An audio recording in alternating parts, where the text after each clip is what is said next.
Bienvenue dans Mon IA et moi. Présenté par Clem, Nico et Gemini.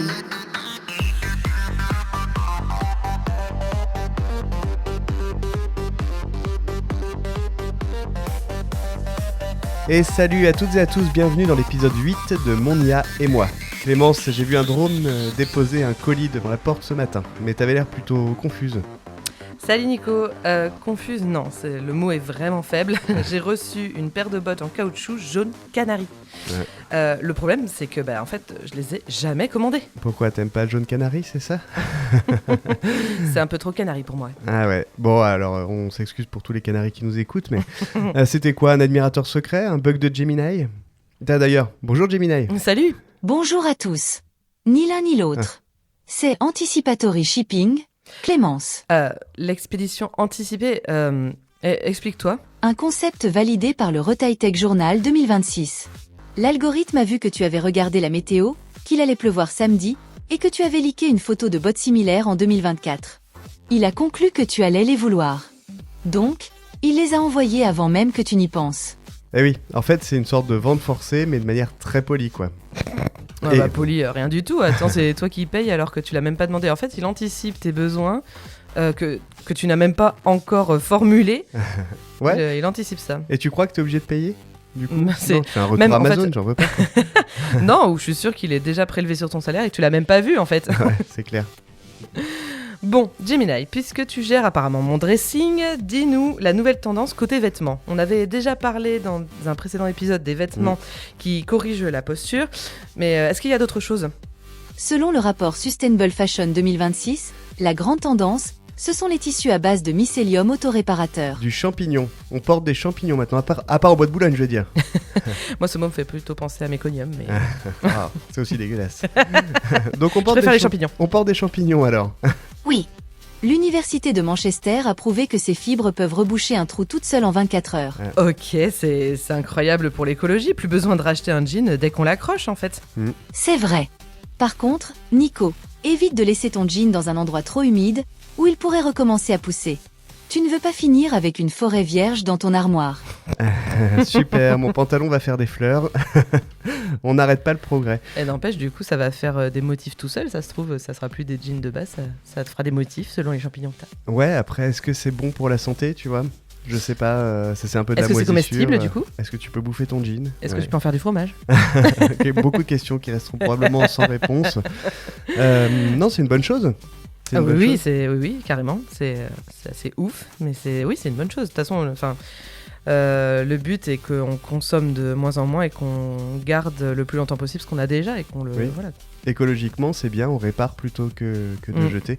Toi, on te propose demain un jean comme ça, où tu tiens tes bottes en caoutchouc canari avec... Dont je ne voulais pas, dont tu ne voulais pas. Je rappelle. Bon, admettons, t'as un trou dans ta chaussure, t'aimerais bien que ce soit ce genre de bottes-là ou tu rachèterais d'autres bottes? Après, je pense que c'est qu'il va falloir changer les habitudes, les réflexes des gens. Enfin, par réflexe, j'en rachèterais, mais si ça s'est mis en place, je pense qu'il faut vraiment changer les habitudes des gens pour qu'ils aient d'autres réflexes plus écologiques, du coup. Mais Gemini, si l'IA choisit mes bottes et répare mes vêtements, où est le plaisir de faire du shopping, de flâner, de lécher les vitrines? C'est vrai, c'est dégueulasse de lécher des vitrines, mais c'est vrai. Surtout s'il y a des champignons dessus. Le shopping, c'est aussi l'erreur, le coup de cœur inutile. Si tout est optimisé, la vie est plate en fait, on peut plus se tromper. Moi, mon dressing est rempli de trucs que j'ai achetés sur un coup de tête et que je ne porte pas, c'est pas bien, mais... Une étude de la Sorbonne Business School montre qu'en 2026, 65% des consommateurs ressentent de la fatigue décisionnelle. Vous déléguez pour avoir la paix. Ah oui. D'accord, peut-être que j'ai l'impression de devenir un peu un Sims piloté par un ordi, quoi. J'ai plus... c'est vraiment générer le moins de stress possible, le moins de décisions possible, en fait le moins de libre arbitre finalement. Oui, c'est vrai que ça te supprime un petit peu tout naturel, tout pouvoir décisionnaire, quoi. Nico, pourtant, quand l'IA a commandé tes capsules de café avant que tu ne tombes en panne mardi, tu n'as pas crié à la dictature. Tu as dit « Merci ma biche ». Alors, j'ai jamais dit « Merci ma biche » à une application, excuse-moi.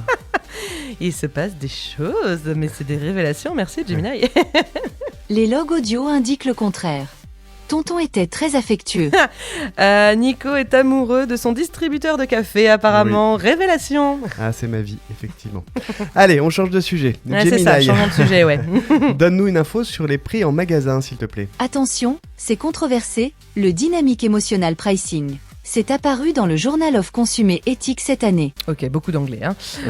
Un prix émotionnel, c'est quoi encore cette arnaque ? Oh, je crois savoir. Les caméras en magasin analysent votre visage. Si vous avez l'air de vraiment vouloir ce gâteau et que vous êtes affamé, le prix sur l'étiquette digitale peut augmenter de 10% en temps c'est réel. un scandale. C'est scandaleux. Hein.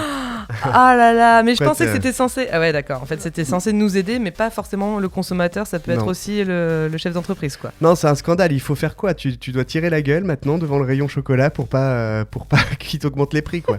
Exactement.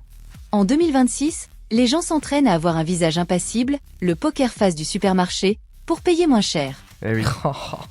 On vit vraiment dans une époque formidable. Alors ça, c'est un truc vraiment, pour le coup, je trouve ça abject. Ah ouais, c'est bien, le mot. on a le même mot. Tiens, on se check. Voilà. Je trouve ça abject d'utiliser ça pour flouer le consommateur, parce que c'est quand même ça, finalement. Avoir le juste prix d'un produit, ok, mais augmenter le prix parce que le mec a vraiment envie d'en vouloir. On le fait déjà sur les prix d'avion, sur Internet notamment. C'est pour ça que il faut pas revenir à chaque fois avec ton téléphone portable avec la même adresse IP, parce qu'ils augmentent les prix. Mais c'est ça. Ou même sur les soi-disant promotions, grosses soldes et tout, Black Friday. Black Friday. Ils prennent le prix qu'ils avaient de base, ils l'augmentent un peu, hop, ils font la réduction et ça revient au prix qui était à la base. Oui, Comme ça, t'as l'impression de faire une bonne affaire, mais en fait, pas du tout. J'avais lu ça, effectivement. A priori, les soldes... Bon, alors maintenant, on a des soldes un peu partout. Ça est un peu tout le temps. Et j'avais effectivement lu ça, qu'avant les périodes de soldes, ils augmentaient les prix pendant 2-3 mois, et pendant les soldes, ils baissaient à 50%. Comme ça, les gens avaient l'impression de payer 50% moins cher. C'est ça, et comme ça, t'as l'impression d'y gagner. Mais... Le problème, c'est que ces étiquettes-là qu'on voit maintenant, il n'y a plus d'étiquettes papier maintenant dans les magasins. C'est que des trucs un peu numériques, tu sais, avec un petit écran digital. Ouais. On ne saura jamais si c'est le bon prix ou si c'est le mauvais prix. Il faudrait faire des tests. Ou alors, faut comparer avec d'autres endroits, quoi. Ouais. Ah, chers consommateurs, consommatrices, auditeurs, auditrices, faites attention la prochaine fois, souriez pas trop devant le rayon chocolat. Allez, on fait un petit quiz ? Petit quiz. Quel est l'objet connecté qui a fait le plus gros flop commercial en 2025 ? Alors la brosse à dents qui tweet quand t'as une carie, je dirais. Non, le parapluie qui s'ouvre tout seul. C'est dommage, ce serait bien. Non, c'est la fourchette critique. Elle vibrait et hurlait « Ralentissez » si vous mangez trop vite. Ah, ça c'est pas gentil. Le problème, c'est que les utilisateurs finissaient par jeter la fourchette contre le mur. 90% de retours clients pour violence domestique robotique.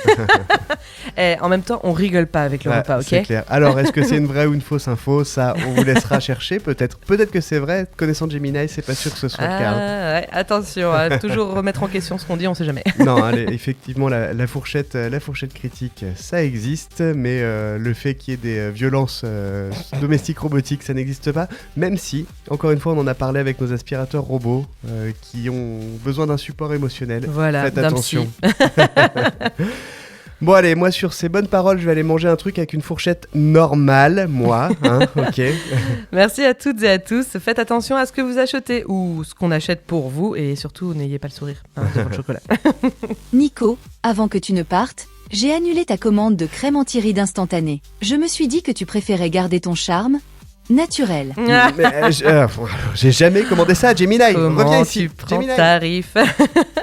Allez, salut tout le monde, à la semaine prochaine. C'était pour ton bien, Nico. Salut.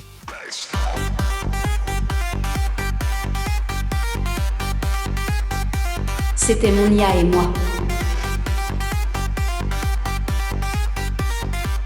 À bientôt.